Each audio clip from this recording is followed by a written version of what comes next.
Once upon a time, a wise woman prophesied that a princess born in the kingdom of Astria would bring about the end of the world. Hundreds of years ago, after the prophecy was made, no princess lived more than 5 years. At first, some did not believe in the prophecy, but after people witnessed the disasters that happened during the princess's life, everyone believed it. The still very young Princess Stephanie was supposed to die, but her parents did not want to believe such a decree. The king and queen's subordinates warned them that if they left their daughter alive, trouble would happen. Kellyan, who was the king of the kingdom of Astria, was convinced that disasters such as famine and natural disasters always came, regardless of whether the princess was alive or not. He considered this argument a strong reason not to kill the child. One gentleman remarked that all the princesses up to now had strange characters and grew up to be evil. But the king thought it absurd that the princess should live only 5 years. He gave his word that he and his wife would raise their daughter well. This is how one of the princesses survived under the protection of her father and mother. But that world did not last long for her. When the princess was little, her mother, the queen, died. People were convinced that such a tragedy had happened precisely because the princess had been allowed to live. One man even remarked that if the princess had died, the queen would still be alive. The already enraged king was not going to tolerate the slander. He killed the pathetic man who dared to speak ill of his family. It seemed that Kellyan had built up a rage that he had finally released. His Majesty was ready to continue killing people one by one if they went against his will. Proudly raising his head, the king ordered to listen to him carefully. Kellyan, completely out of his mind, exclaimed that Serafina had appeared to him and Lucia as a treasure. The king threatened everyone that anyone who harmed his daughter would die immediately. The man's face showed sadness, grief, anger, and anxiety. After Lucia's death, the king became a tyrant. While the bodies of those who oppressed his daughter piled up in mountains, little Serafina grew up peacefully, surrounded by her father's love. Because of the early death of his beloved wife, the man realized that his only daughter was the whole universe to him. Every day, the father explained to his daughter that no one would harm her. Every day, the father wondered if his daughter had any wish. The king was ready to give the child anything she wanted. But Kellyan had an older son, whom he completely forgot about, lost in his love for his daughter. Kellyan always brought Serafina everything she wanted. At first, the girl felt embarrassed about it. But one day, something deep inside the child whispered. An inner voice explained to little Serafina that she was worthy of wanting more, because she was a princess. This was a source of powerful magic that lived within the girl. As a child, Sarah did not understand the seriousness of the thoughts. The source was the Demon King's family. The family endlessly flooded Serafina with magic, and it also deprived the child of her own will. It seemed that the child had ceased to control her own desires, instead fulfilling the desires of an inner power. Once Serafina wanted a cake. The father was ready to get the child a delicacy the size of a castle. Later, the child wanted a necklace of blue pearls, a relic of the duke's family. And even such a necklace the father was ready to get with joy for his daughter. Each time, the girl's desires grew more and more. The day came when Serafina wanted a beautiful forest from a neighboring kingdom. From a certain point on, the princess began to do whatever the family wanted, and with each evil deed she committed, the Demon King's family became stronger and stronger. One day, it flourished. By that time, the princess had become a young lady. She had done terrible things. King Kellyan and Prince Johann were dead. The demon queen Serafina had to pay for the bloodshed she had caused across the continent. The knights and the people who remained alive wanted the princess dead because she had a lot of innocent blood on her shoulders. Meanwhile, the lady could not understand when exactly everything turned against her. This was not at all what the little girl wanted. Inside, Serafina was the kind child who had grown up. But the grown-up girl could not control her desires and actions. The lady mentally begged for someone to finally stop her. The demon's power completely gripped the girl, and she, realizing this, could do nothing. The princess longed to die so as not to hurt anyone anymore. Of Casil appeared before the princess. Ertman! The man exclaimed that the girl's behavior was worthy of the Demon King. He drew his legendary sword. The man believed that no one had the right to destroy innocent people. For this, Castle wanted to take Stephanie's life as a payment for all her sins. The lady, with her head down, humbly awaited her death. Cassilis's power weakened the magic of the family. The princess realized that she could finally end all the trouble. The girl began to beg the man to kill her. Everything happened as Serafina wanted. The moment Cassilius plunged his sword into the lady's stomach, she smiled and thanked him. Golden magic crystals shone around the princess. The man watched in amazement as everything happened around him. If Serafina had died immediately after birth, as the prophecy demanded, the world and her beloved family would have been safe. But the girl's parents were so eager to save her life that they unwittingly made a fatal mistake. Princess Serafina lay in her bed, her breathing slow and labored. Her maid Emma was by her side, ready to follow orders. Opening her eyes, Serafina could not understand what was happening because she was stabbed by Cassilius. The place where the princess was familiar to her. This was her home. The maid kindly handed the little girl the mirror she had asked for. When the princess looked at her reflection, she could not believe her eyes. In the mirror, she was still a child. At that moment, the king came to greet his beloved daughter. The father saw Sarah's worried behavior and asked what had happened. The young lady could not believe that she was in reality. The girl smiled shyly and said that she had a bad dream. She assured her father that everything was fine and went to the bathroom to wash herself. When the young lady walked out the door, she paused for a moment. She looked at her hand and realized that, as expected, the Demon King's blood was still inside her. Serafina timidly approached the wash basin. Next to her hung a huge mirror, into which the child was peering intently. The girl looked at herself in surprise, not understanding what was happening. Since the girl had reincarnated, the family was still in a small form. Serafina understood that if she continued to live as before, the family would flourish again, and she would turn into the Demon Queen. Serafina considered this event a blessing from the gods, who gave her a second chance at a normal life. As an adult, the princess had caused pain and suffering to many people, and this was an opportunity to change absolutely everything. The girl realized that if she died soon, nothing that had happened before would happen again. Everything was in Serafina's hands, and she wanted to stop absolutely everything bad. Serafina wanted to tell her father and brother that she loved them infinitely. The girl sincerely thanked the gods for giving her the chance to protect those who were valuable and dear to her. The girl decided to commit suicide, but it seems that the demons did not want to let her go at all. The child woke up again in her bed in the morning, as if nothing had happened. The smiling father admired his daughter and wished her good morning. Serafina realized that she had reincarnated. The father again asked if his daughter was okay and if she was feeling unwell. The child went to the bathroom again, but tears were already dripping from her eyes. Serafina realized that she would not be able to die just like that. The family was firmly rooted and wanted to prosper. The princess was terrified that she was reincarnated every time she died. There was only one way to find out, and she was determined to find out. The family sprouted again and became stronger with each reincarnation. Reincarnation was not a divine blessing at all, but a curse on the family. The girl, with regret, understood that everything would happen again. She did not want to let something like this happen again. The princess thought about how to find a way out of the situation that had arisen. Serafina wanted to stop the family by any means. Suddenly, the girl saw her smiling nanny. A smile shone on the woman's lips.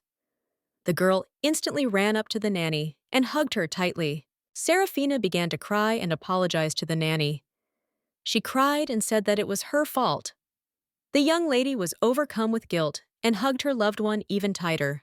Serafina felt the warmth of the nanny's hands and couldn't let go. The woman sat down next to the child and said that it happened because the girl wanted to stay up late. The woman asked her daughter to go to bed as early as possible that day. The nanny asked her carefully if the girl had brushed her teeth well and eaten all her vegetables. At that moment, Serafina realized how much the nanny cared about her. The king, who entered the hall, could not understand what was happening. His own daughter was crying for some reason, and the man thought that Madame Grey had done something to her. The man's look changed sharply.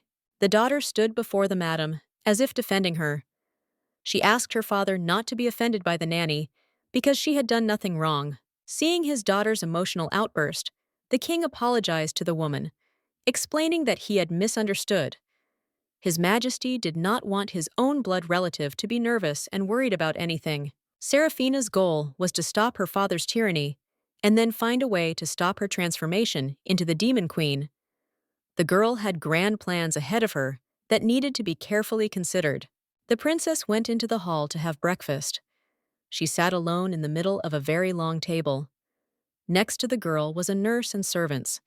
At the end of breakfast, everyone present in the hall was surprised that the child had finished eating without crying. Seraphina often threw tantrums and scandals, sometimes demanding dessert that had run out, sometimes being naughty for some silly reason. But that day, the child finished eating silently. The worried madame asked if the girl would be left without dessert. The princess smiled and reminded her that she had promised to behave herself. The princess had a lesson in theology and etiquette scheduled for the following afternoon. Meanwhile, gossip spread through the palace with incredible speed that Seraphina had suddenly changed. Even Sarah's teacher cried at how the girl had changed for the better. Men who were talking about important topics turned away from them, noticing that Seraphina had finally grown up. It was about a princess who was prophesied to become the queen of demons. One of the men, named Khalid, laughed and wasn't sure that one day of excellent behavior was an indication of obedience. It occurred to the man that Seraphina was intelligent and understood her position in society. Khalid claimed that the child had always behaved like a thief. While the men were discussing the princess, Madame Gray came over and overheard everything. The woman began to accuse the men of speaking badly about Seraphina. The men unanimously affirmed that they had not spoken ill of the princess, for everything they had said was true. Madame agreed that the girl was causing problems, but not because of some prophecy, but because she was a child. The woman noted that all her children went through a similar phase. The tantrums, of course, had to be corrected. The woman noted that she did not agree with the men's words. She would never agree that the girl should have been imprisoned in a temple, considering it cruel and wrong. Gray's behavior absurd, and were unanimously convinced that Seraphina would one day destroy the world, as the prophecy had said.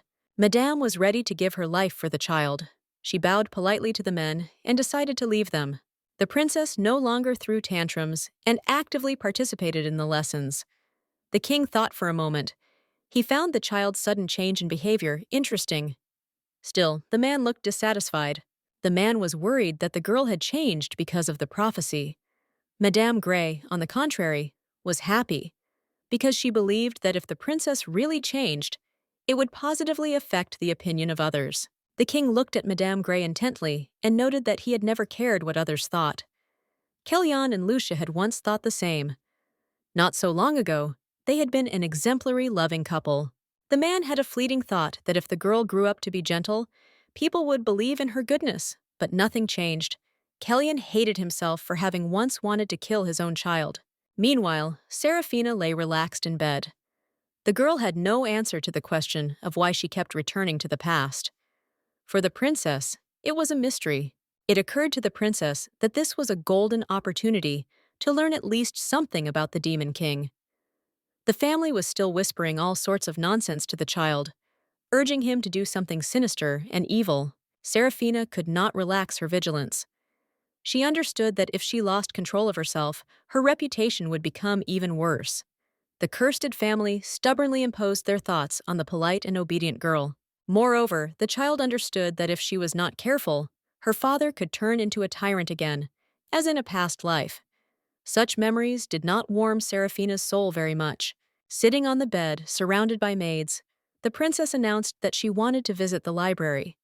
She quickly gathered herself, and within minutes she was led to a peaceful and knowledgeable place. Seraphina had seen the enchanted expressions on the maids' faces many times lately. The girl liked the way she changed, resisting her evil desires. Suddenly, the child saw a book on the shelf. It seemed to her that something dark was written there. Seraphina hoped that there was at least some information about the Demon King. The only problem was that the girl was short, and the book was quite high. Suddenly, the girl saw the twins, who asked what she was doing in the library. These pathetic children once made the princess's life a living hell. If you delve into history, It was easier to find siblings who fought than those who got along with each other. King Kellyon and his brother Theodore were no different. Theodore's sons had no reason to love Seraphina even without the prophecy, especially since the girl was a political threat. When they met, the young men began to mock the princess. They found it funny and rather strange that Seraphina was in such a city. Usually, she very rarely appeared in the library. The girl told the boys what she wanted to read. One of the twins laughed and asked if the young lady was going to tear all the books to pieces. Seraphina tried to speak as calmly as possible. She explained that she didn't intend to tear the books, but planned to use them for their intended purpose, which was to read. One boy deliberately tore the book in front of the girl's nose to accuse her publicly in front of everyone. The boys were convinced that no one would believe Seraphina, but the princess was surprisingly calm. She pointed to the book on top and said that she couldn't reach it. Suddenly, the boy got nervous and grabbed the girl's hand.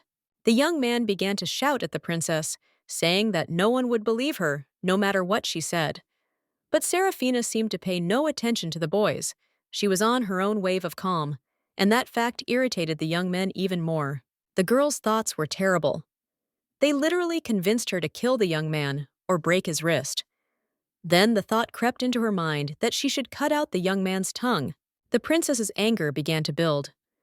With the power of her mind, she took the boy's hand from her shoulder, and it looked like he was about to hit her. Seraphina's brother, Johann, entered the room. The young man angrily asked what the mean guy was trying to do to his sister. Johann del Rod Astria could not allow his sister to be bullied. He asked sternly if the boy was going to hit the princess. The twins' eyes widened in surprise. Johann, not believing a word the young men said, struck one of them. He was ready to officially raise the issue of them and ordered them to take a step back. The frightened twins immediately ran away. Seraphina was very lucky that her older brother arrived so promptly. A little longer, and the princess could have caused harm to the boys due to her bad mood. The girl looked at her brother with a smile. She was happy that he had returned from the summer palace and was feeling well. The boy intended to tell his father about what had happened that day. The young man also asked his sister to mind her own business. The girl didn't want anyone to get hurt. She understood that her father wouldn't be happy about such news. As everyone was going to bed, a heavy rain began outside. Johann, Prince of Astria and heir to Kellyon, could not sleep and tossed and turned in bed. The sounds of thunder prevented him from falling asleep. When the boy was born, he was unable to channel his innate magic into the right direction, which is why his body was too fragile. The boy was often sick from birth and was quite weak. When Sarah was born, her parents spent all their time caring for their daughter, as she was the child of prophecy.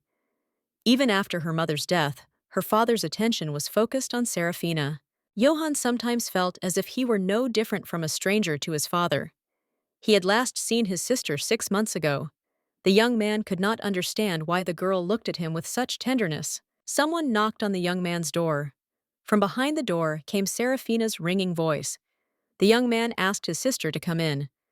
The girl quickly ran to the bed where her brother was lying. Seraphina asked how Johann was doing, as he often felt worse on rainy days. The young man couldn't understand how his sister knew so much. The girl smiled gently and said that she had heard it from the doctor. Johann had no idea why his sister had such a strange face and what had brought her to him. The girl, blinking her beautiful eyes, wanted to read a book while being near her brother. Seraphina promised to be quiet. She was ready to leave the room if Johanna was disturbed. The young man had a question. The young man could not understand why his sister would read next to him, since she could read just as well in her room. A smile appeared on Seraphina's face, and she happily said that she would like to be near her brother. The child liked Johann and wanted to spend as much time with him as possible. The situation was strange, because the brother and sister hardly saw each other. Even though they were a family, the young man was convinced that they were just roommates. Johann could not understand why his sister gave him the affection he had never received from his parents, and why her face lit up when she saw him. It was a mystery to the young man. Late in the evening, Seraphina set to work. The child had only one evening to find an herb that could cure her brother's illness. He was always unwell and was stuck in the summer palace. The girl understood very well that if the young man got better, he would stay in the main palace, not leaving it. More than anything in the world, Serafina wanted to protect her brother and cure him of his illness. The evening was gloomy, cold, and rainy. Despite a little fear, Serafina did not want to give up. She wanted to save Johann at all costs, and she forced herself to push her worries aside. The young lady needed a moonflower that only grew on a rainy night with a full moon in a place where many people had died. So that night, Serafina went to a terrible and eerie place. When Serafina found the frightening place, her past flashed before her eyes. Fire burned all around, and the knights fought fiercely to save the princess. That night was full of pain, screams, despair, and suffering. Sarah's mother died that terrible night trying to save her daughter. The girl cried and screamed bitterly because she didn't want her mother to go to eternity at such a young age. Serafina's eyes as she recalled the sad events. She stood in the rain, looking at the now peaceful area that had once been ablaze with bright fire. Only her memories painted unpleasant pictures. As she got closer, the girl saw the same flower that had saved her weak brother's life. Also flying in that area were little elves. They were like lights that shone instead of flashlights. The elves were not very pretty and not very friendly. When Mom was gone, the forest became deserted, and these strange creatures appeared. The elves were moths that scattered hallucinogenic powder. Serafina had no right to give up. Although the child was quite scared, she continued to walk towards her goal with small steps. It seemed that the elves were not welcome guests. They circled over the girl, examining her. In fact, just 2 or 3 elves could instantly destroy an entire troop of humans. Serafina tried not to look back and slowly approached the desired flower. They were just magical creatures. To Serafina, the mistress of the Demon King's family, they were trash. Although the girl's power was not as powerful as it once was, she still allowed it to float out. The creatures continued to stand in the child's way. As the elves approached, Serafina caught them one by one in her fist and strangled them. This went on for some time while the girl searched for the plants she needed. The grass under her feet seemed to come to life. Long and thick inflorescences, one after another, tried to wrap themselves around the girl's legs, thus preventing her from walking. The grass moved in different directions and grew before her eyes. The girl noticed the necessary plants. Having plucked one of these dreamed flowers, the lady understood that she had to return before anyone noticed her disappearance. If anyone found out that the young lady had left, the whole palace would be on its feet. Serafina was looking at the flower she had managed to get for her brother. It looked quite ordinary, although at the same time it possessed magical values. Smiling happily, the young lady planned to pick a few more. The rain became even heavier, and the grass began to move even more. There were more and more such plants. It was necessary to slowly move towards the house. A dark, frightening atmosphere reigned in the forest. Despite everything, Serafina was happy that her brother was there despite his illness. She hoped that if he drank the miracle medicine, his health would improve significantly, and everything would be completely different from usual. One of the moving plants broke off, and in some strange way, a fire broke out. Serafina was frightened because she had not expected such a turn of events. She needed to gather more flowers, but the fire was in the way. The fire began to spread too quickly. In a matter of seconds, Serafina was practically surrounded by a circle of fire. Instead of running away, the child intended to put out the fire as quickly as possible. Serafina saw her mother, who had screamed so wildly that night, burning to the ground. The girl's eyes seemed to be filled with pity and anxiety, but she couldn't be afraid. She had to act. The flower was very important to her brother, but the creatures that settled in the forest did not want to give away such a valuable attribute. Fear and despair seized the child, and she did not know what to do. Meanwhile, Johann was reading the book. Although his thoughts were far from its contents, the young man was thinking about his sister Serafina, who had recently shown such tenderness, love, and care for him. The young man was thinking about the events of the day, and because of this, he could not concentrate. The young man could not understand why his sister's attitude towards him had changed so quickly and turned into a tender and reverent relationship. Someone noticed that the princess had suddenly disappeared. The nanny and maids could not find her anywhere. There was a commotion in the palace. No one could understand where the king's beloved daughter had gone. The king turned pale as a wall. He had already lost his way and his beloved once. Anxiety, despair, and fear seized the man in an instant. The king's heartbeat quickened, and he did not want to waste precious time. Kellyanne ordered the search party to be increased. He intended to find Sarah as quickly as possible, even if it meant mobilizing everyone in the palace. Johann, who was in his room, heard everything that was happening. It occurred to the young man that his father must have given a strict order. The entire palace was on its feet. Suddenly, the young man wondered if everyone would be looking for him like this if he disappeared. Johann thought of his sister Serafina. She was the only one who had shown him tenderness like no other. He wanted the girl to be found safe and sound. Johann understood that it didn't matter how the child behaved, because to his father he was just an ordinary child, whom he had given to the servants to raise. The young man could not understand why his care was put on the back burner. The young man looked out the huge window. It was raining very hard outside. He himself wondered where the child had gone in the night and the downpour. The young man's heart sank because he was worried about his loved one. Meanwhile, Serafina continued to be surrounded by fire. A strange creature that had literally grown out of plants, reaching enormous sizes, stubbornly stood behind the girl, slowly moving towards her. Serafina behaved very bravely. She wondered if the stupid creature had ever had a stomachache. The plant grew rapidly and waved its huge tentacles with greater force each time. The creature resembled a grass octopus. In an instant, it reached enormous size, which greatly frightened Serafina. The girl allowed her inner intentions to come out. Gathering all her strength into a fist, Sarah tried to counteract the forest monster. Using magic, the girl tried to at least slightly extinguish the fire that continued to burn around her. Thanks to the Demon King's family, the young lady's very existence was hell. It was only natural that if a monster swallowed something poisonous, it would die. Serafina remembered the flowers she had to pick. Fortunately, they were undamaged and should be enough to cure her brother's illness. Sarah knelt down and began to gather flowers. She wanted to hurry back. With her magic, she managed to put out the fire and escape from the forest monster. Meanwhile, everyone in the estate was worried about Serafina. There was no sign that anyone had entered the house. The guards searched the entire palace, but no one found the princess. The king was in despair. He could not understand where his daughter had gone. The man's heart was in the wrong place. Various thoughts overwhelmed the man. The last time he had been so frightened was when his beloved wife was burned alive. Johann entered the room. He approached his father and was also ready to help in the search for Serafina. Not so long ago, he and the girl had talked, and after a short period of time she disappeared. The young man's health was very fragile, and the king was afraid that he would get worse. Although Johann no longer looked so frail, His Majesty was worried about his son. The father approached his son and smiled gently at him for the first time in a long time.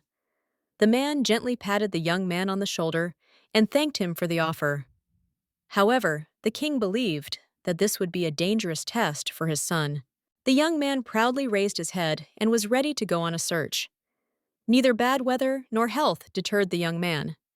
Johann was sure that he would definitely succeed. The king was amazed at his son's concern for his sister. He finally realized that he had spent so little time with the young man, while his daughter came first. Time could not be regained, but it was still possible to make up for lost time. The father took his son's hand with care. The man's paternal feelings seemed to awaken. He looked at his already grown-up son with tenderness and love and smiled at him. The man was ready to entrust such an important mission to a dear person. Kellyanne was so preoccupied with taking care of his daughter that he completely forgot about Johann. That day, a fully grown young man was looking at the man. The father, admiring his son, could not understand how such a small Johann had managed to grow up and become a man. Kellyanne felt ashamed that he had not been able to give his son enough care and a decent upbringing. The king was still proud of his adult son and his good intentions. The man was very happy that the young man was ready to stand behind his sister. His trembling feelings and desire to help did not leave Kellyanne indifferent. He realized that his son was growing up to be brave and could be proud of him. Despite the bad weather, the brave Johann, clenching his will into a fist, set out to rescue Serafina. His younger sister grew up under the constant threat of kidnapping and murder, and it was terrible. Because of one frightening prophecy, the girl did not have a peaceful childhood, although her parents tried to give her everything she wanted. When her mother passed away, her father began to treat Serafina even more reverently. It occurred to the young man that the child might have been kidnapped or even attempted to be murdered. Johann remembered how friendly Serafina had been to him and how lovingly he had been treated. Johann thought he was finally starting to recognize his sister, but she had disappeared so suddenly. Despite the downpour, the boy looked around, hoping that the girl was somewhere nearby. The young man was surprised to see his sister in front of him, safe and sound. Serafina looked down guiltily, realizing that someone had already started looking for her. The worried brother ran up to the girl and immediately asked where she was going so late at night in such terrible weather. The young lady silently lowered her gaze. She didn't want to lie. Serafina felt bad for making things worse. The young lady wanted to be a good girl, but unfortunately, she didn't live up to her family's expectations. The child only wanted to get such a valuable flower. Serafina intended to tell the truth. She handed her brother the flowers she had safely hidden under her cloak. She was not ashamed to admit her good intentions. The girl apologized and said that she had gone to look for flowers that would help Johann recover. The boy was moved and hugged Serafina tightly, whispering words of gratitude. The flowers grew in the forest, and Serafina had heard that if she brewed them and drank them, her brother's illness could recede. Johann couldn't understand how Serafina knew this information. It was the first time he had heard of such a therapy. The girl laughed softly and explained that an angel had come to her at night and told her about the miraculous flowers. Johann was very pleased that his sister had taken such a step for him, even though it was dangerous. The girl was afraid that using sleep as an excuse would make her brother very angry. Johann couldn't believe it and asked if the girl had stood in the rain all night just because she was asleep. Tears welled up in the young man's eyes.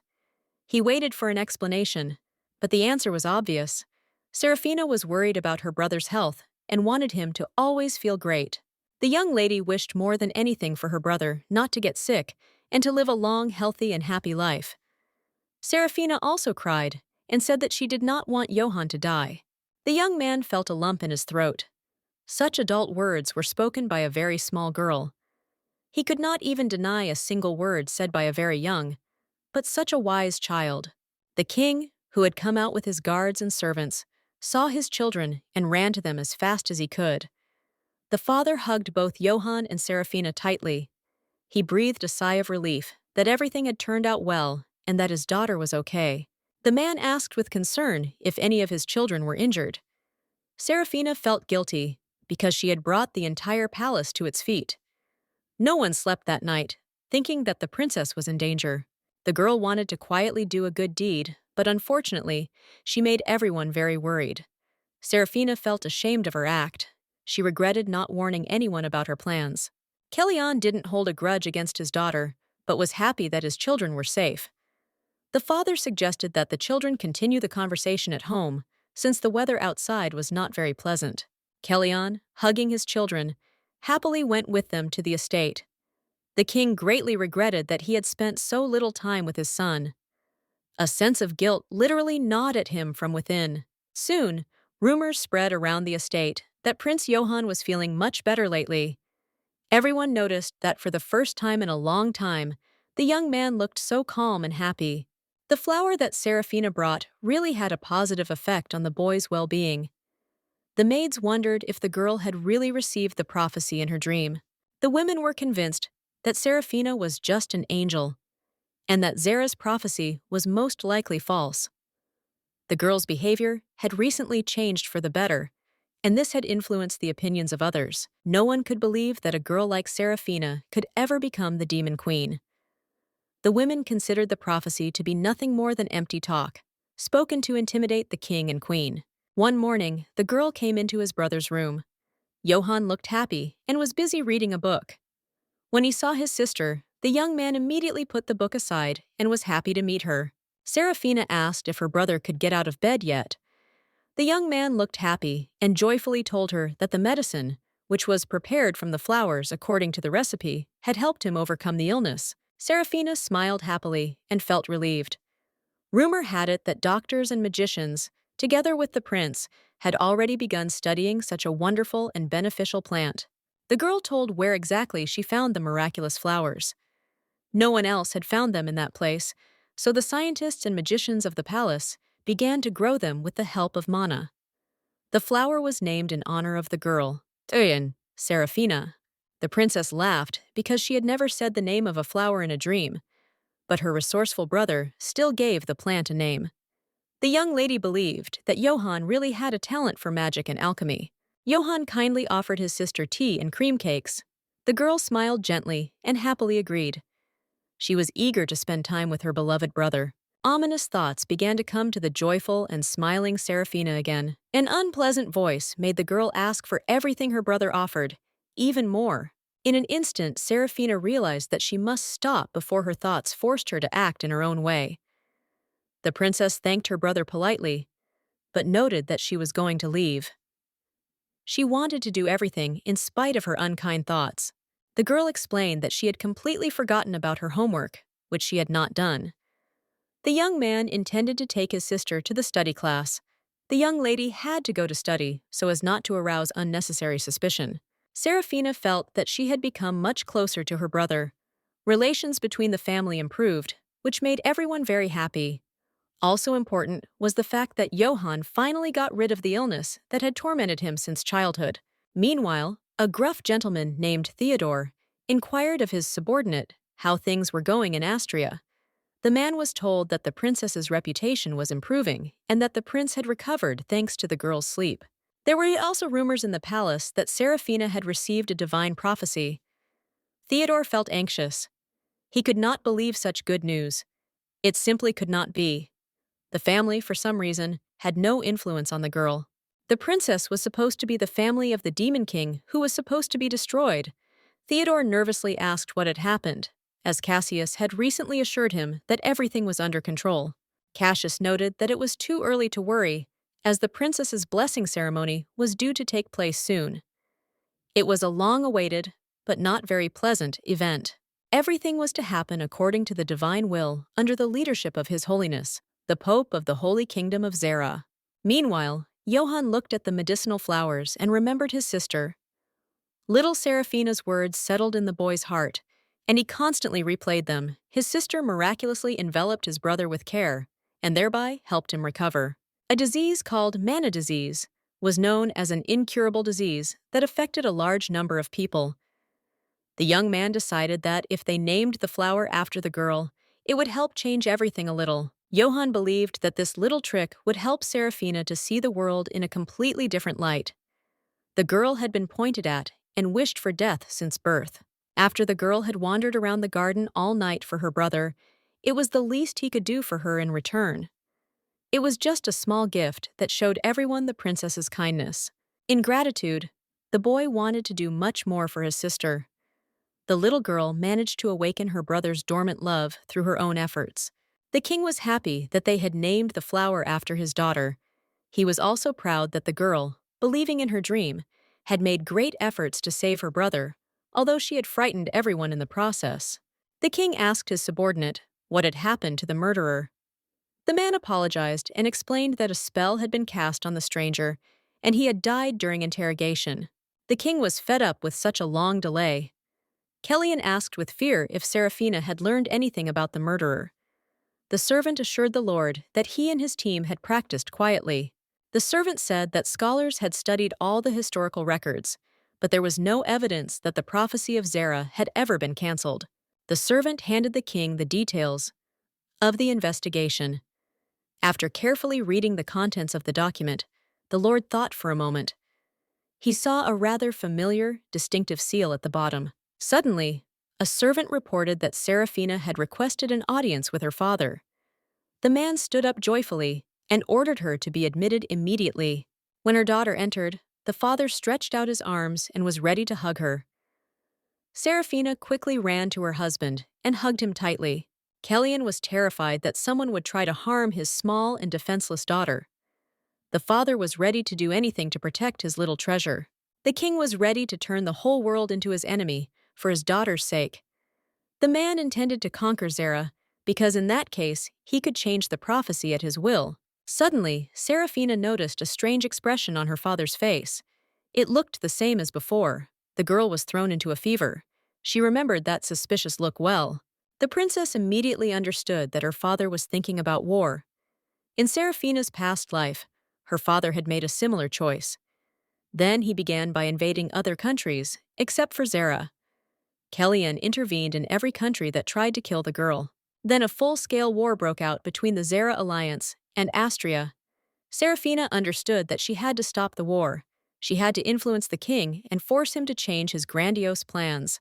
The girl looked at her father intently. She smiled and told him that she had recently read a book. The king was delighted and picked the girl up in his arms, asking what kind of book it was. Serafina noted that the book was about military history. The girl decided to tell her father that when she read it, the events really hurt her heart. In this way, Sarah wanted to convey to the king that it is not worth shedding innocent blood. Holding her breath, Serafina wanted to share her inner feelings with her father. She explained that she would never want a war to start. The princess also noted that she hated the people who started wars. The king listened silently to everything his daughter said. The man was thrown into a rage. He was just about to start a war with Zur, but he realized that this could seriously ruin his relationship with his daughter. For a moment, the man was even confused. He realized that his grandiose plans were hanging in the balance. The protest against the war from the lips of his little daughter had a considerable influence on the king's train of thought. While Kellyanti was deep in thought, the girl remembered that she had plans for the afternoon. Serafina kissed her father gently on the cheek and wanted to leave. In this way, the girl wanted her father to think everything over and change his decision. The young lady was glad that she had done everything right. The girl had a tiny hope that her father would listen to her words and not start a war. In a great mood, the child, jumping up and down, ran about her business. Leaving her father's office, the child sighed deeply. She still understood that as long as the killers kept coming, her father would be on guard. Around Serafina noticed a lot of guards and servants. Everyone was working hard. There were so many nights that the girl's eyes widened. She believed that even with the threat of an assassination attempt, this was excessive protection. Serafina often remembered her past. That is, the time when she was already old enough. The fear that her family would take power over her remained. But for now, the girl managed to do everything her own way. Suddenly, the young lady saw a boy behind the guards. The young man turned out to be a new knight. The men kindly introduced the boy to Serafina. A young man named Dioran Gray smiled and greeted the little lady politely. It was a great honor for the boy to meet Her Majesty the Princess. Serafina stared intently at the young man. She recognized him as the same man she had last seen shortly before her death. Pleasant memories immediately ripened in the child's mind. Knight Dioran was Serafina's home and shield. Protecting the Demon King was wrong and therefore unworthy of a knight. However, the man was very loyal to the princess throughout his short life. The man died in battle defending Serafina, the Demon Queen, and his name was left with nothing but shame. The young lady recalled the past events with horror. She regretted that it was because of her that the young knight died so quickly. The Demon Queen continued to live, escaping by fleeing. The king's family did not allow the princess to die. Little Serafina was so deep in thought that she stared at one place for several minutes. When the little lady came to, she smiled gently and politely at the young man. The girl had heard from Emma that the young man was to accompany her on the purification ritual between Serafina and Dioran. The girl missed Dioran so much that she wanted to hug him with joy. But things couldn't be rushed. The princess still couldn't help herself and carefully took the boy's hand. At that moment, the child's soul shone. She was overcome by pleasant emotions and memories, but Dioran was scared. He didn't understand why the princess had so suddenly shown affection for him. The boy could not understand why Her Majesty had so instantly seized his hand. Serafina was radiant with happiness. Her cheeks were filled with blush. The girl told him with delight that she was going to drink tea. Without thinking twice, Serafina invited Dioran to join her. The young man did not know how to respond to such an invitation. He was embarrassed and felt that he had no right. But Serafina was persistent and pointed out that it was the princess's order. One of the knights suggested that the boy's training be postponed and urged him to go with the princess as soon as possible. Osos. Serafina thanked the polite guards. She quickly grabbed Dioran by the hand and pulled him along. The guy didn't know how to behave, because this was the first time he had ever been in such a situation. Meanwhile, Johann, who had recovered very quickly, was no longer alone. The young man lived with everyone on the same estate. Thus, the guy communicated more with others, and this had a positive effect on his psycho-emotional state. On his way, His Majesty the Prince met the twin cousins. He was not happy about their sudden meeting. Although the young man was determined to punish the brawler, the boys, who had always behaved insolently, were not as happy as usual that time. Johann remembered how Morgan had insulted Serafina and decided that it was time for revenge. First, the prince wondered which hand Morgan had used to hit his sister. The young man, without thinking for a long time, pushed Morgan, and he rolled down the stairs. The other twin brother nervously watched the situation. Johann pointed out that, in any case, it was better to call someone as soon as possible, because Morgan had tripped and fallen. The boy began to accuse Johann of lying, but the prince was not afraid of anyone. His sister had endured the twins' wrongs for so long that it had finally come to an end. Johann began to laugh and convince his brothers that no one would believe them anyway, because the boys were just ordinary bandits who often threatened the princess. The prince looked at the twin brothers with a sneer and said that he was just a fragile and diligent boy. Of course, no one would believe that Johann had hurt anyone. That was why the young man behaved so self-confidently. But that day, a completely different Johann stared at the boys. The brothers once thought that by causing the princess pain, she would end up in prison one day. But the boys' thoughts did not coincide with reality. Meanwhile, Serafina, alone in her room, thought about Dioran. Once in a past life, that man had always put Sarah's life above his own. The princess didn't want her husband's fate to end so quickly that time. But the problem was that the purification ritual was approaching. The girl understood that she would soon meet with the priest, and the fact that she would find herself in such a state could be fatal, because everyone would know that she was the queen of demons. Fortunately, the princess learned to control and hide her magic. But the family, weak to holy power, could react. There were too many people who might suspect the girl if she refused to go to the temple. The princess tried to calm herself down, for she had a plan in mind. The next morning, as planned, Her Majesty Princess Serafina arrived at her destination. The girl had slept very little that night as she was overwhelmed with excitement. That day, the princess looked very elegant. The white dress of a magnificent cut suited the young lady very much. The church servants immediately noticed that Serafina had changed considerably. She behaved like a lady. Stepping out of the carriage, the princess bowed politely and introduced herself, calling herself Serafina, Del Rod Astria, Princess of Astria. The temple servants bowed to the young lady and were glad to welcome her into the house of the gods. The guards noticed that Sir Dioran was quite nervous, as this was his first time. The young man nodded his head affirmatively, his eyes lowered. His hands were shaking with excitement, although he hid it skillfully. The men were glad that Dioran had come at the right time, because that year the princess had completely changed. Even last year the girl had cried a lot, claiming that it had been difficult. The young man listened attentively to the knight's conversation, and it greatly encouraged him. However, Dioran lowered his head and said that it would be better if she cried. The knight could not understand what the boy was talking about. Dioran was sure that it was difficult for the girl to ride in the carriage for so long. It seemed even more painful that she was holding back her tears, keeping all her emotions inside. The knight looked at the young man in surprise, for it occurred to him that Dioran was completely in love with the princess. The young man would have turned 16 that year.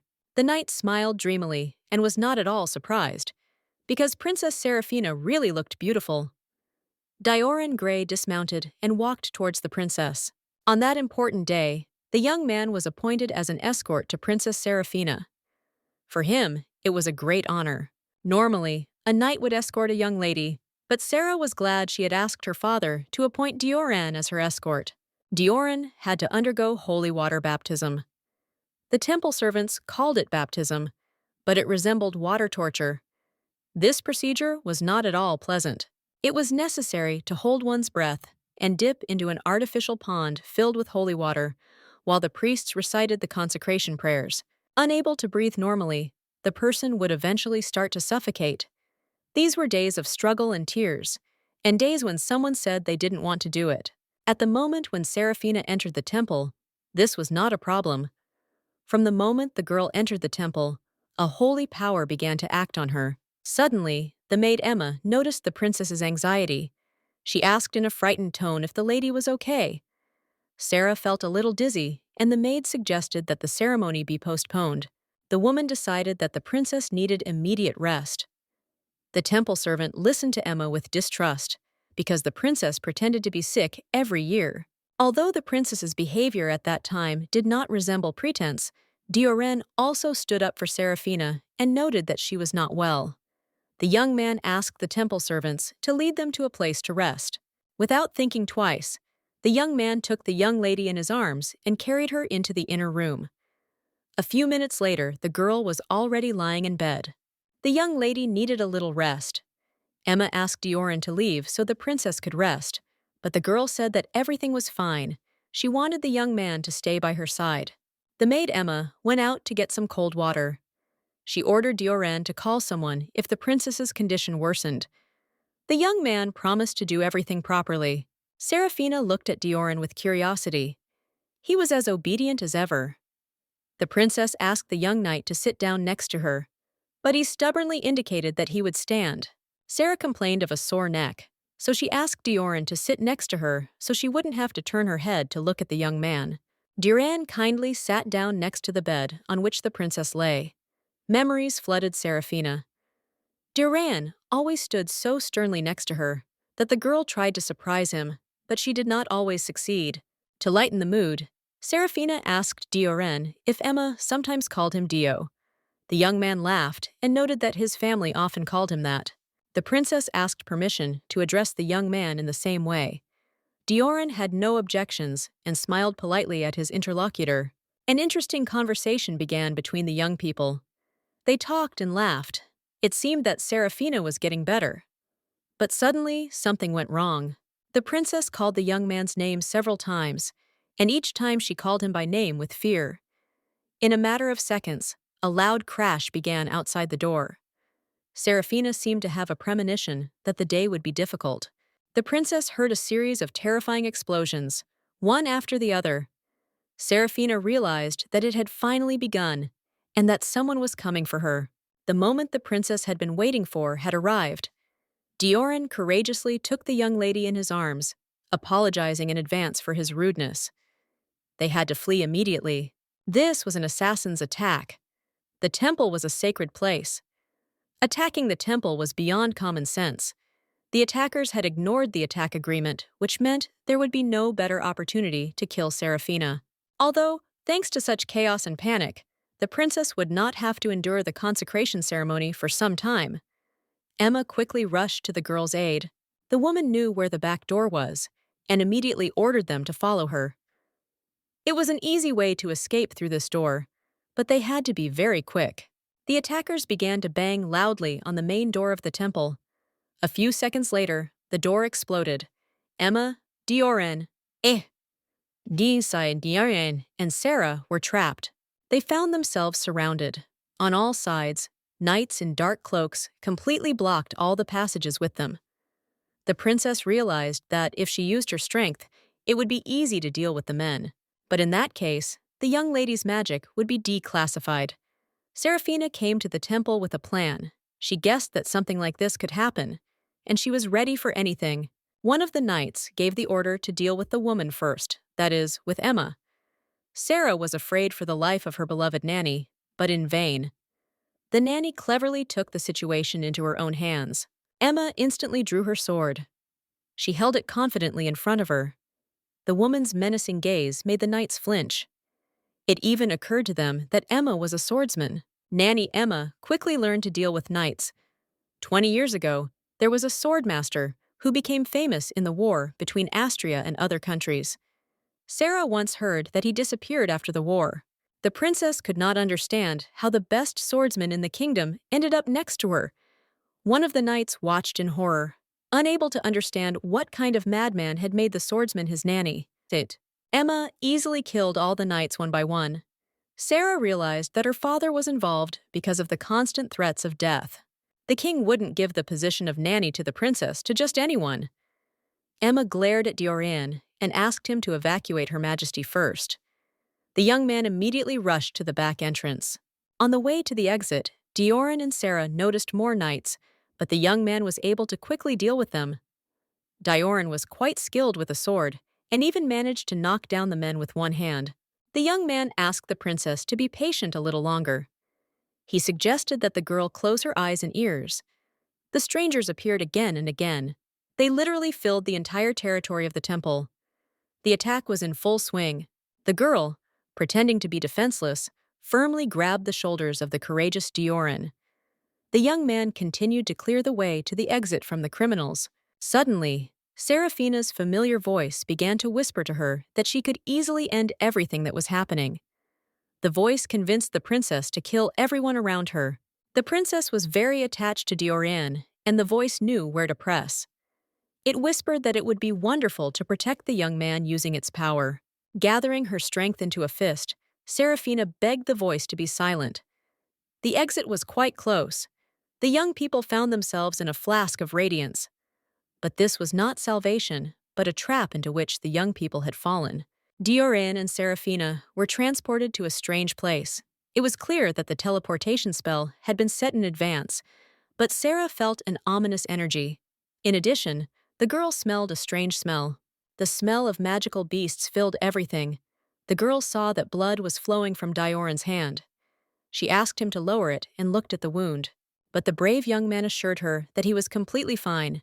Seraphina asked the young man to at least rest a little and gain strength. The young lady tore off a piece of her dress to wrap around the young man's hand. The young man seemed to be too concerned about the lady's behavior. Some things never changed. Dioran, as always, risked his life to protect Princess Seraphina. The young man didn't care about himself at all. When Sarah worried about the boy's hand, he simply melted. Dioran looked at the princess with gratitude, as if she had accomplished a great feat. Dio intended to lead Seraphina to a safer place and asked her not to stray far from him. The young lady's heart was not in the right place because there was a nest of monsters nearby. Ahead of the young people were waiting not only monsters, but also murderers. But Dioran, fortunately, did not know about this. The princess was not going to let Dio fight. She had come up with a cunning plan in advance. The girl decided that if the killers appeared, she would hit Dioran with something so that he would lose consciousness. It was at that moment that Seraphina was about to use the escape scroll. Dioran noticed that the princess seemed too calm, even though she was in a completely unfamiliar and eerie area. The princess decided that she had to show her concern. She had to cry or get scared.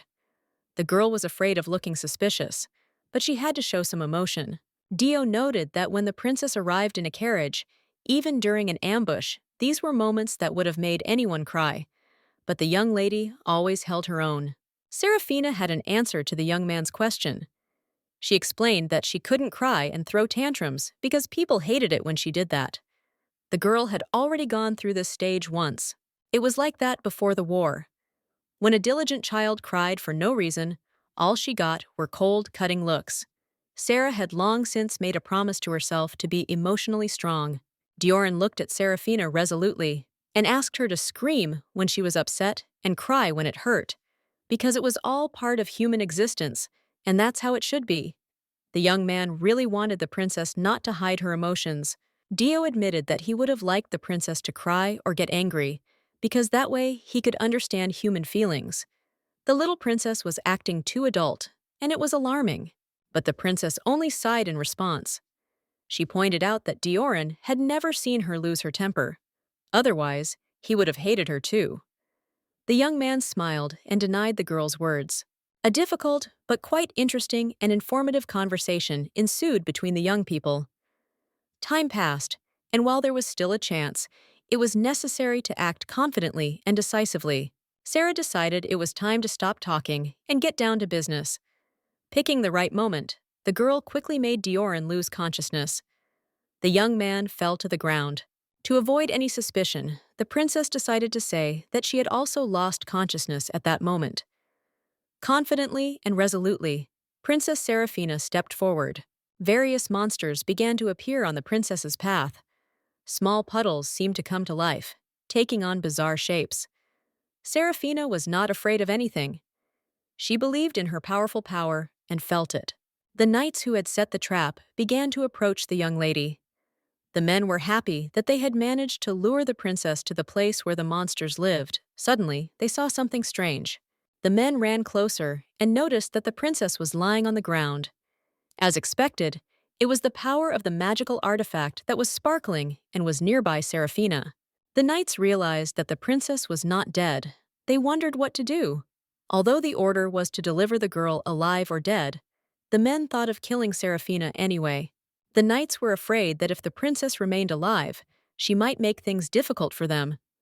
One of the knights began to draw his sword resolutely. He was convinced that it was better to take the body with him. But a strange and terrifying phenomenon occurred. The knight, who held his sword close to the young lady's face, stood motionless for several minutes. After a while, the man fell to the ground. The knights realized that the princess still had some artifact left. Seraphina stood up and laughed, thinking the men were stupid for falling for her trick. The princess behaved decisively and confidently. Meanwhile, the men could not understand what kind of artifact Seraphina had. The girl radiated the energy of power. Looking at the crowd of men, Sarah wondered what she should do with them. When a family did evil, it grew. But if you killed a person, you didn't know what would happen. There was no time to think. The chief knight shouted for his colleagues to neutralize the princess, because artifacts had to have limits. The strangers cleverly surrounded the young lady and had no idea how strong the girl standing before them was. In her past life, Seraphina had failed to find out who was behind everything, but this time she was determined to find out. The princess had a beautiful bracelet on her arm, and the men suspected that it was the artifact. Seraphina had purposely put on a lot of jewelry to distract attention. The girl thought it was fun because simply killing knights was too boring. She wanted to play with the angry men. One of the knights shouted for Seraphina to get rid of the artifact immediately. They were acting too naively and self-confidently. The men were not too stupid, so they took Dioran as a sacrifice. One of the knights put his sword to the young man's throat. Seraphina did not expect such a turn of events. Her eyes lit up with anger because strangers had touched someone dear to her.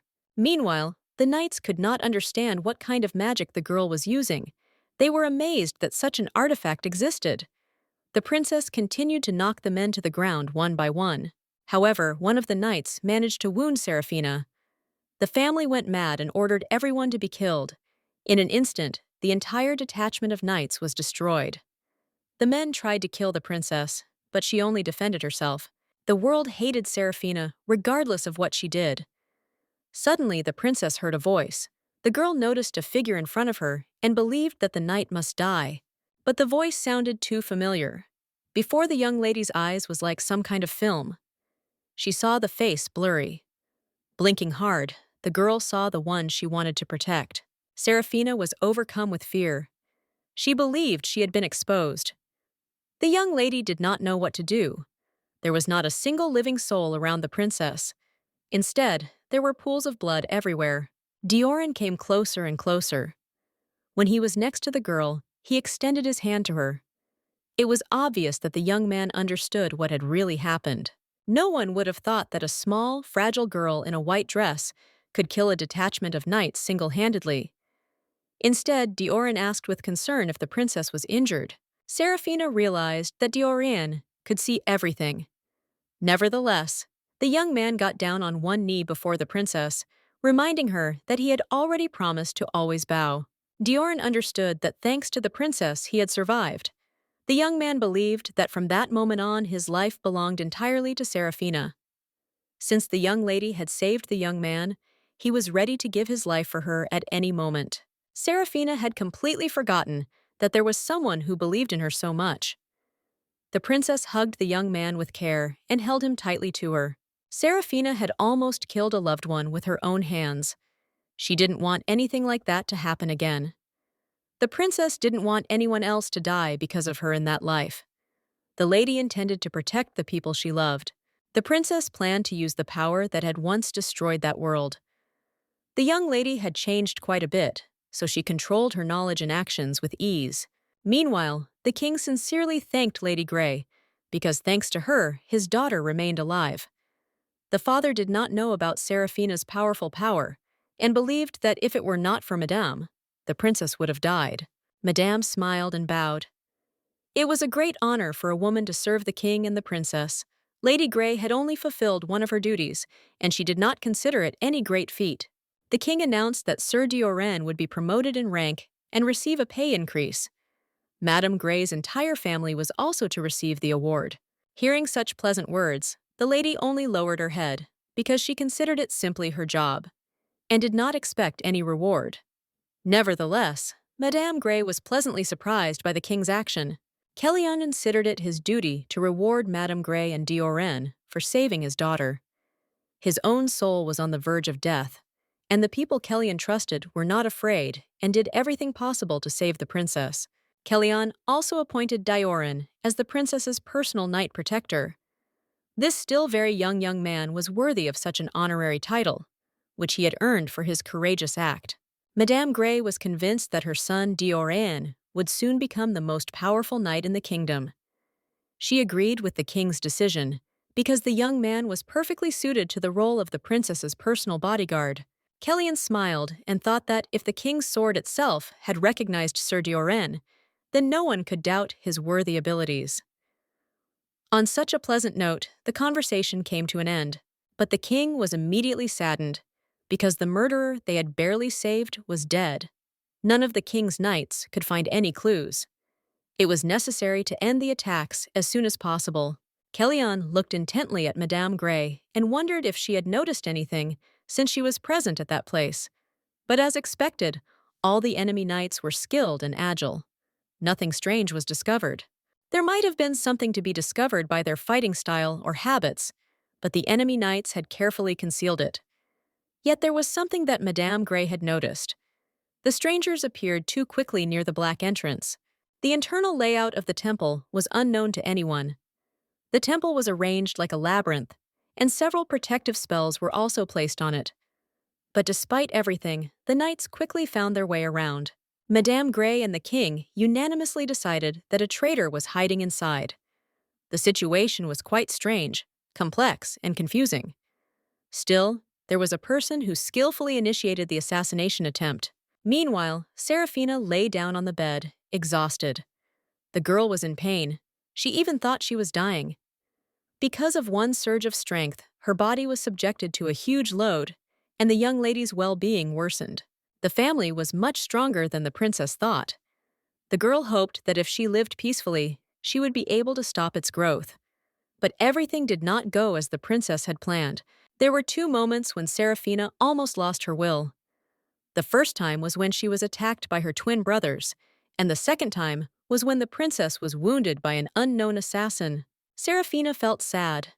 She buried her face in the pillow and thought deeply. The girl was afraid that next time the family would get out of control again, and she would not be able to stop it. The more Sarah used magic, the more her mind became confused. She needed to find a solution. Suddenly, a brilliant idea came to the girl's head, and she jumped up and happily sat down on the bed. The young lady realized that the family in the temple had weakened. The girl decided that if the family responded to the holy power, then holy water or relics could be used. Of course, they weren't as powerful as the priest's holy energy, but it was worth a try. Suddenly, the girl thought that if there was a person with strong holy power nearby, the issue would be resolved. The young lady realized that she needed to get married. When her brother entered the room, he could not believe his ears. His very young sister was talking about the wedding, and such a decision seemed absurd to the young man. Johann was carrying a plate of goodies. Suddenly, the plate fell to the ground. An awkward silence fell between brother and sister. The young man looked at Seraphina in surprise, not looking away. Johann, after a long conversation with his sister, went to his father's office. The young man told him about Seraphina's plans. The boy didn't even know what reaction to expect from his father. But there wasn't much time to think. A few hours before, Johann had had a serious conversation with Seraphina. The girl said that the voice of the Demon King's family still sounded inside her, The princess shared her problem with her brother out of desperation. The young lady lowered her eyes, and it seemed to her that she had to follow the voice's instructions. Johann wondered if her sister had told anyone else about this, because the situation was not simple. Serafina confessed that only Dioran knew about everything, because he was there that day. The young knight promised to keep the secret a secret, and the princess sincerely believed his words, because in her past life, Dioran had never let her down. Johann shared his sister's feelings, but when it came to marriage, the young man didn't even know what to advise his sister. The matter was quite delicate, and he had to think everything through carefully before making a decision. Even before the Zara conflict, everyone was constantly proposing. It's hard to say whether the purpose of that marriage was to keep Astria or the pursuit of a young lady. Gabriel Lune Ertmann possessed some kind of powerful power. It was harder to fight him than dozens of priests. The girl thought that if she was near him, she would be under the protection of holy power. Johann listened to his sister's chatter in surprise. Despite everything that was said, the young man believed that getting married at such an early age was too much, especially to a much older man. Suddenly, Serafina laughed and noted that the blow was stronger than she had expected. To begin with, the princess decided to try to restrain the family with artifacts and priests. Late in the evening, when it was getting dark, the young lady was left alone with her thoughts. She was haunted by the thought that if it did come to a wedding, would Castle also come to the engagement? The girl remembered the events when she was an adult. Caecilius wanted to say something before his death, but what? It remained a mystery to the girl. Although she was happy that she died at the right moment and then reincarnated, Caecilius was a hero. He had killed the demon king who was about to destroy the world. But there was no joy, no relief, not even a sense of being over with on his face. There was only emptiness and emptiness. The brother and sister went inside the church. There the girl took the holy cross and squeezed it tightly. But alas, even that didn't work. Although Johann was convinced otherwise, for some unknown reason, the holy things had no effect on the family that was inside the girl. The young man held his head and just sighed silently. Sarah also lowered her head sadly. Several artifacts lay next to the princess. The cross was the most powerful of all. None of them had any effect on the family, which greatly upset the young people. Johann lowered his head and apologized for not being able to help his sister. The young man tried to find at least some information about the Demon King, but all his efforts were in vain. The young people understood that the sacred artifacts were only temporary measures, because the most important thing was to destroy the family itself. This was not an easy task. Sarah had no idea how she could free herself from the family. Still, Seraphim tried to encourage the young man, because thanks to him, they learned that the Demon King had appeared 500 years ago. This was at least some information that could help. The Holy Order had definitely defeated him back then, and Zara must have had information from that time. It occurred to the young lady that Gabriel, as the heir, must have known such historical facts. After thinking it over, Serafina decided to marry Zara. Suddenly, someone knocked on the door. It was the king. The man, seeing his children together, asked if everything was okay, because they looked worried. The girl laughed loudly, as she was guarded by hundreds of knights, so her safety was guaranteed. The father handed his daughter a package. The man seemed to be in high spirits. The king had come specifically to give Serafina one thing. The girl waited with delight for her father to unroll the snow-white cloth and show her the contents. The girl was very happy and asked what it was, because the family's strength had weakened a little. There was nothing inside the white cloth. It was just a snow-white cape. But the cloth was not simple at all. The king smiled gently at his daughter and asked her to try on the cloak. When Sarah got dressed, Johann immediately noticed that the cloak did not fit the girl at all.